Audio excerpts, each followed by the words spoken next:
नमस्कार, आप देख रहे हैं आज तक आपके साथ। मैं हूं अंजना ओम कश्यप और मेरे साथ है मेरी 5 सहयोगी, क्योंकि आज हम 6 एक साथ मिलकर बाबा रामदेव के सामने सवाल दागेंगे।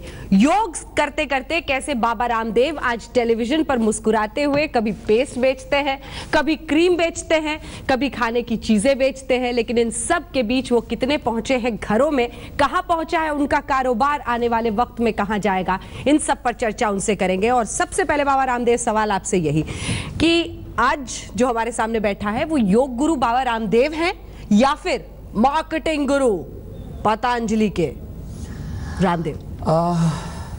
मैं अनपेड ब्रांड एम्बेसडर हूं। हाँ, मतलब पैसा बचा लिया आपने। एक मॉडल को थोड़ा पैसा मिलता, वो भी बचा लिया आपने बाबा। अच्छा देखो, हमने पैसा बचाया किसके लिए? सेवा के लिए। देखो, हमने करीब 150 करोड़ रुपए, पहले मैं 100 करोड़ सोच रहा था, आचार्य जी ने मुझे बताया करीब 150 करोड़ रुपए का हमने रिसर्च इंस्टीट्यूट बनाया, जिसमें सेल लाइन ट्रायल से लेकर के एनिमल ट्रायल, जो आज तक आयुर्वेद में नहीं हुआ, वो काम कर रहे हैं। करीब 500 करोड़ रुपए गौ सेवा पर खर्च कर रहे हैं। 500 आचार्य कुलम एक विश्व का सबसे बड़ा विश्वविद्यालय, जिसमें करीब 25,000 करोड़ रुपए खर्च होंगे। पैसा कहाँ से आएगा? लोग डोनेशन देते हैं, वो थोड़ा थोड़ा देते हैं, तो उनसे तो इतने बड़े काम नहीं हो सकते ना। तो हमने कहा थोड़ा थोड़ा लोगों से लेते हैं और वापस उन्हीं को देते हैं। ये विदेशी कंपनियां तो आज कोलगेट है, पीएनजी है, नेस्ले है, यूनिलीवर है, ये पैसा तो बाहर लेके जाते हैं ना। हमने कहा पतंजलि का पैसा देश में रहेगा और देश की सेवा में, चैरिटी में लगेगा। आप ऐसे कैसे कह सकते हैं कि कोलगेट, यूनिलीवर ये पैसा बाहर लेकर जाते हैं? क्योंकि ये जो कंपनीज हैं, ये प्रॉफिट मेकिंग है। तो पतंजलि भी प्रॉफिट मेकिंग है। वही बता रहा हूं। तो मुनाफा आपके पास एक पाई भी जाती है या नहीं? स्वामी रामदेव के पास में पतंजलि का 1 रुपए भी नहीं आता, क्योंकि है। आपने तो स्टेक नहीं ले रखा कंपनी में। हाँ, जो अब वाले आचार्य बालकृष्ण जी हैं जी, उनकी सुन लो, वो खाली चौकीदार हैं। पूरा पतंजलि का हमने एक प्रिंसिपली ये डिसाइड किया, ये अभी जो गया वर्ष हुआ, इसी में पतंजलि डेट फ्री कंपनी हुई। पहले तो हमने करीब 500 करोड़ रुपए से ज्यादा का लोन लिया था, उससे कंपनी बनाई थी। ट्रस्ट अलग चीज है। ट्रस्ट से हम डोनेशन जरूर लेते हैं पतंजलि आयुर्वेद से, लेकिन ट्रस्ट का 1 रुपए भी पतंजलि आयुर्वेद के लिए नहीं दिया हमने।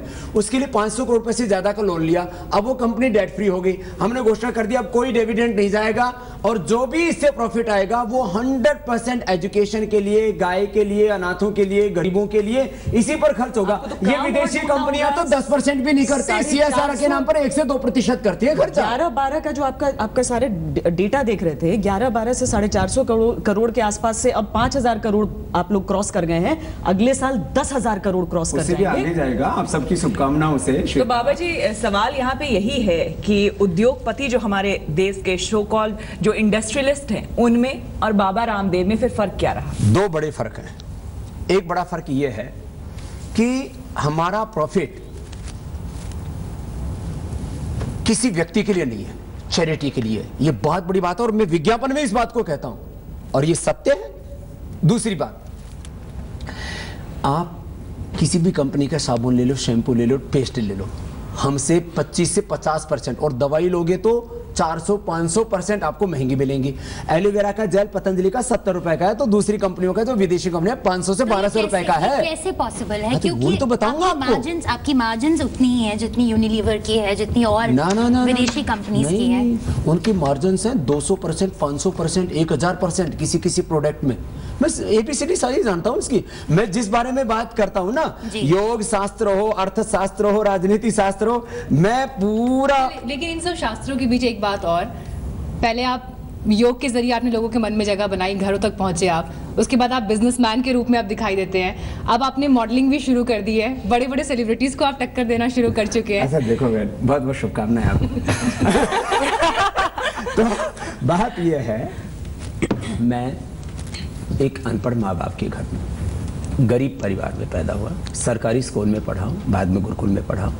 ये अलग बात है कि मैं सेकेंड हैंड बुक लेके पढ़ता था और फर्स्ट रहता था, और उसके बाद में मैं योग के क्षेत्र में आया। मैंने कभी कोई कार्य ऐसे योजना पूर्वक नहीं किया, रणनीति पूर्वक नहीं किया। मैं बस आगे बढ़ता गया, जो मुझसे भगवान ने कराया वो करता गया। मैंने कभी नहीं सोचा था कि दुनिया के करोड़ों लोग मुझे योग गुरु के रूप में जानेंगे। तो रोजगार कितना आपकी पतंजलि से लोगों को मिलता है? क्योंकि बार make in India, made in India आपका अभी ब्रांड भी ऐसा ही है। 15,000 लोगों को हरिद्वार में डायरेक्ट मिल रहा है। दूसरे प्लांट जो हम अभी लगा रहे हैं, तो कुल मिलाकर के 1 लाख लोगों को तो करीब प्लांट्स में ही मिल जाएगा अभी 1-1.5 साल के अंदर। और जो पतंजलि के अभी करीब 4,000 डिस्ट्रीब्यूटर्स होंगे, जो इस समय करीब 2,000 हैं, तो 4-5,000 डिस्ट्रीब्यूटर्स वो हो गए। फिर इसमें करीब जो हमारे, हम अभ्युदय बोलते हैं मार्केटिंग टीम को, उसमें भी एक अलग सोच है हमारी पूरी। तो उसमें जो हमारे TSI sales officer, ASM, ZM मिला करके और रीजनल मैनेजर जो है, RM जो, और पूरा सेल्स हेड, ये सब मिलाकर के करीब 2,000 लोग ये हो जाएंगे। और करीब 10,000 हमारे स्टोर्स हैं पतंजलि के एक्सक्लूसिव, 100 मेगा स्टोर्स हैं। कुल मिलाकर के करीब अभी 1.5 से 2 लाख लोग होंगे, आगे करीब 5 लाख लोगों को डायरेक्ट। और मुझे ऐसा लगता है कि किसानों को, करीब 5 करोड़ किसानों को हम लोग इससे पतंजलि से जोड़ पाएंगे। रोजगार की चूंकि बड़ी बात होगी ना। एक सवाल सर, और ये इसमें जो है 90% जो हमारे प्रोडक्ट हैं वो एग्रीकल्चर बेस्ड है। तो जो इंडिया और भारत का जो भेद है, हम तो खुद गांव से आए ना, तो हमको दिल में लगता है कि गांव के किसान भी आगे बढ़ने चाहिए और देश के लोगों का स्वास्थ्य, उसकी भी हिफाजत होनी चाहिए। चलिए, आपने आर्थिक स्वाधीनता की बात की है कि आर्थिक स्वाधीनता जो आपने, राजनीतिक स्वाधीनता तो मिल गई हमको करीब 70 साल पहले। और आर्थिक गुलामी में अभी भी हम जकड़े हैं। मोदी जी देखते हैं जो मंच पे कहते हैं कि मेक इन इंडिया को सक्सेसफुल करना है, वो उनका राजनीतिक एजेंडा है। जो विदेशों में जाके कहते हैं कि हम भारत में, वो उनका राजनीतिक एजेंडा है। और जो मैं कह रहा हूँ, ये उनका आत्मा का एजेंडा है। फर्क है, देखो, उनके राजनीतिक एजेंडा और आत्मा में फर्क है। आपसे करते हैं तो मन की बात, रेडियो पे मन की बात, वतन की बात, मन की बात आपसे होती है। और देखो, आप इस बात देखो, एक बात के ऊपर गंभीरता से आप लोग विचार करो कि जो है WTO के नियम है। तो देखो, वो संवैधानिक पद पे बैठे हैं कि पूरी दुनिया के लोग कहीं पर भी जाकर के व्यवसाय कर सकते हैं। लेकिन मैं एक आपसे बात पूछता हूँ, भारत से आर्थिक दृष्टि से तो आगे अमेरिका, जापान और चीन, ये 3 देशों की अर्थव्यवस्था हमसे ज्यादा स्ट्रॉन्ग है। ठीक है, उन देशों में क्या है, मेक इन जापान, इसके ऊपर 100% जापानियों को प्राउड होता है। मेक इन चाइना, इसके ऊपर सारे चाइनीज को गौरव होता है। मेक इन USA के लिए अमेरिका का प्रेसिडेंट भी बोलता है भाई ये होना चाहिए। तो मेक इन इंडिया में पतंजलि क्यों नहीं होना चाहिए भैया? आप खेल के मैदान में हिंदुस्तान को जीता हुआ देखना चाहते हैं, जंग के मैदान में राजनीतिक दृष्टि से चाहते हैं कि ऊपर अपने देश के लोगों का शासन हो, तो एक स्वदेशी चीज आगे बढ़ रही है, तो इसमें आपत्ति के इसमें प्रसन्नता होनी चाहिए देवियों। अगला सवाल मेरा आपसे ये कि विजय माल्या भी इसी देश के हैं। किंगफिशर की चीजें बेचते बेचते किंगफिशर एयरलाइंस ले आए। आजकल सोशल मीडिया पे खूब चल रहा है कि आने वाले वक्त में पतंजलि एयरलाइंस लाने वाले हैं। आपके मुंह में घी शक्कर कौन सा वाला घी? पतंजलि का?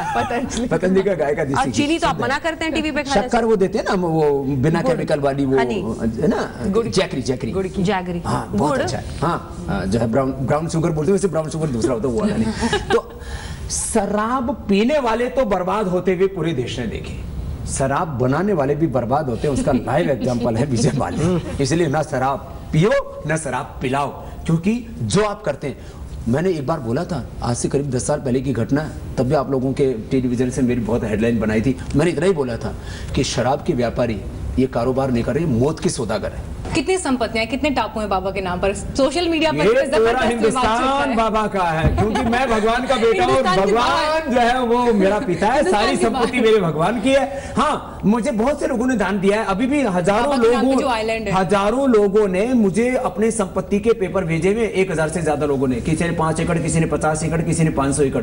ये तो मैं सबके एडॉप्ट कर लूंगा, तो फिर आप कितने प्रश्न पूछोगे? लाखों एकड़ जमीन का ऑफर है मेरे पास। पर आपने सवाल का जवाब नहीं दिया। कौन सी जो इन्होंने पूछा? ना, वो तो जैसे वो डोनेट किया हमको। कितनी संपत्ति है आपके पास? मेरे पास 0 संपत्ति है। बाबा रामदेव के नाम से कोई अकाउंट नहीं है, 1 रुपया बैंक बैलेंस नहीं है। ये तो कांग्रेस की मंत्री ने संसद में बयान दिया, जब सैकड़ों प्रकार की जांचें कर। क्या चाहिए बाबा को और क्या नहीं दिया इस देश ने मुझको? मैं गरीब परिवार में, अनपढ़ माँ बाप के घर में पैदा हुआ, इस देश ने मुझे इतनी ऊंचाई दी, इतना प्यार दिया है, और आज जो मैं कहता हूं उसको देश मानता है। ये क्या छोटी बात है? आज किसी ये तमाम ब्रांड एम्बेसडर की बैंड बज रही है, जो पेड ब्रांड एम्बेसडर हैं, आज बाबा की बात को लोग क्यों सुनते हैं? तो मुझ पर इतना भरोसा है, ये मेरी बहुत बड़ी संपत्ति है। आजकल तो विज्ञापन का अर्थ और मतलब आपको पता ही है, तो एक ब्रेक ले लेते हैं, क्योंकि ब्रेक बहुत जरूरी है। श्वेता सिंह, मीनाक्षी कांडपाल, नेहा बाथम, श्वेता झा और श्वेता पुंज है मेरे साथ, और सवाल तो बस अभी शुरू हुए हैं। फॉर लॉटरी ब्रेक के बाद आप देखते रहिए बाबा वर्सेस लेडीज। राजनीति में देखेंगे दिक्कत क्या है? मतलब अगर कोई कंपनी किसी को हायर कर, आपने भी तो एक वक्त पे बिस्कुट बेचने के लिए हेमा मालिनी जी ने 1 रुपए नहीं लिया है मेरी बहन। हेमा मालिनी का ऐड तो अभी भी चलता है। हाँ, हेमा मालिनी ने 1 रुपए नहीं लिया। हर कोई बाबा रामदेव नहीं है ना सर कि आपके लिए आके कोई फ्री में कर देता है। हर कोई हेमा मालिनी जी किसी और के लिए फ्री में करेंगी? ये बताइए। तो क्या दूसरी चैरिटी करते हैं? बाबा रामदेव जो भी प्रॉफिट आता है कहता है 100% चैरिटी के लिए। अब मैं एक नई लाइन खींच रहा हूं कि आपको हिंदुस्तान में रहना है तो वर्ल्ड क्लास क्वालिटी देनी पड़ेगी, लो प्राइस पे देना पड़ेगा और प्रॉफिट से चैरिटी भी करनी पड़ेगी। 100 नहीं तो 10, 20, 50 कुछ तो करो मेरे बाबा। मॉडल तो कहीं नहीं है दुनिया तो में। ये तो बिजनेस मॉडल खड़ा किया हमने। और अभी तो ये 5-10 हजार करोड़ की बात है। आगे जब ये 25-50 हजार करोड़ होगा तब क्या पूछोगी? हाँ।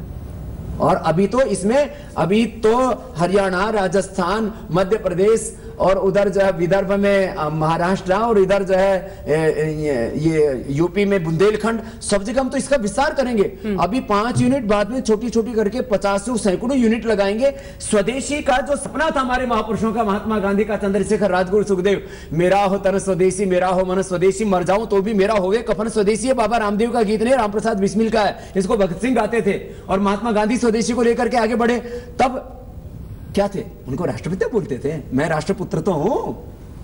चलिए ठीक है, इसी के साथ इस कार्यक्रम का हमें अंत करना पड़ेगा बाबा रामदेव के ही अंदाज में। लेकिन 3 वादे ये करके जा रहे हैं कि अगली बार जब मोदी जी से अकेले मिलेंगे तो नीतीश जी की शराबबंदी का वहां पर उसकी प्रशंसा भी करेंगे और मांग करेंगे कि पूरे देश में हो। विजय माल्या के बारे में भी सरकार सख्त कदम उठाए, ऐसा भी कुछ वो कहेंगे। और इसी के साथ काले धन का मुद्दा जो कई दिनों से वो भूल चुके हैं, वो शायद फिर से याद दिला दें। बहुत बहुत शुक्रिया, देखते रहिए।